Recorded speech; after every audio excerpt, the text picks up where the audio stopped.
دا شهید وطن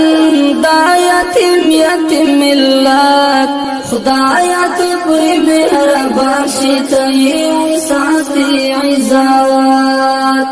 دا شهید وطن دا یتیم ملت خدایا ته پوری مهربان شي ته ما د خدای زموږ نن څومره ورځ د خالي وریجې نه ولاته ډوډۍ مونږ ته د پخاتې د حیوانان ته مې ورتم هلته هندرو سره مې پرته یم اوس هندرو مې د هغې د نظیم احمد وباسي دی د یتیم بچیان نفقه غواړي کونډه مور به د کوم ځای نه کي افغانان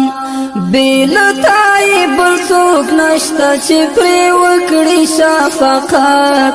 خدایا ته پوری مهربان شي ته یې وساتي عزت دا شهید وطن دا یتیم ملت خدایا ته پوری مهربان شي ته یې